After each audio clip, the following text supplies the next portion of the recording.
Lors du dernier mondial de l'auto, il a beaucoup été question de véhicules électriques, et un peu aussi de micro-véhicules électriques. Mes confrères se passionnent même pour ce sujet depuis que l'organisation patronale Mobiliance, qui fédère les métiers de l'automobile, a décidé de regrouper une quinzaine de fabricants au sein d'une nouvelle branche. Et pourquoi donc ? Parce que les micro-véhicules électriques gagnent du terrain en France. Il s'en est vendu 23 000 l'an dernier. Pas mal, me direz-vous, mais c'est à comparer avec les 300 000 véhicules électriques immatriculés à la même période. La part est donc de 7%, et si on la rapporte au chiffre de vente global de 2023, à savoir 1,7 million de véhicules, c'est en vérité une part de 1,35%. Ces fabricants ont pour nom Microlino, Ligier, mais c'est aussi Citroën avec l'Ami, Fiat pour le pendant italien, mais aussi le groupe Renault avec la Duo de son entité Mobilize. Il est vrai que ces petits véhicules sont devenus la nouvelle coqueluche des jeunes. Plutôt que de rouler en scooter, ils circulent à bord d'un quadricycle électrique qui roule pas très vite et les protège a priori mieux qu'un deux roues. L'ADEME encourage ces véhicules sous le couvert de France 2030 et a lancé l'extrême défi mobilité. Le concours vise à développer des véhicules pouvant transporter 1 à 2 personnes, 3 au max avec leur sac, et pouvoir transporter une charge de 100 kg.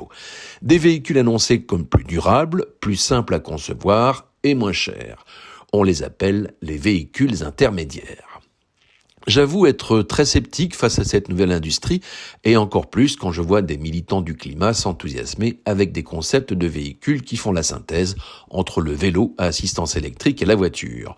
Autant on peut pointer du doigt la taille et le poids des véhicules actuels qui s'expliquent en grande partie par la réglementation, autant je ne crois pas du tout que les Français, même pour des questions de budget, vont se rabattre sur ce type d'engin. J'ai en souvenir le projet de cet entrepreneur basé près de Bordeaux qui cherche depuis des années à lancer une voiture plus légère et plus rustique made in France, la Gazelle. Il veut lancer une voiture à 20 000 € et avec 180 km d'autonomie. Elle est certes plus légère, mais elle va être concurrencée avant même son lancement par les modèles low cost des constructeurs.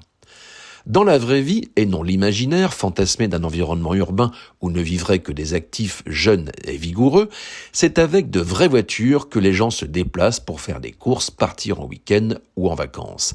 En fait, ces micro-véhicules électriques ne règlent en rien les questions de mobilité. À mes yeux, ils ne font que renforcer l'autosolisme. En quoi on résout par exemple les bouchons ou ceux des places de parking. Il faut aussi se dire que le jeune qui roule en Citroën Ami va sans doute changer de véhicule quand il va s'établir dans la vie. Peut-être qu'il deviendra un parfait bobo, allant au travail en vélo, mais quand il s'agira de trimballer la petite famille, ce n'est pas dans un micro-véhicule électrique qu'il va le faire. Dans le milieu professionnel, avoir des petits véhicules électriques de livraison peut avoir du sens. Je pense aux grandes villes qui sanctuarisent leur centre, comme Paris. La livraison du dernier kilomètre peut se reposer, en partie peut-être, sur le remplaçant du Twizy chez Renault.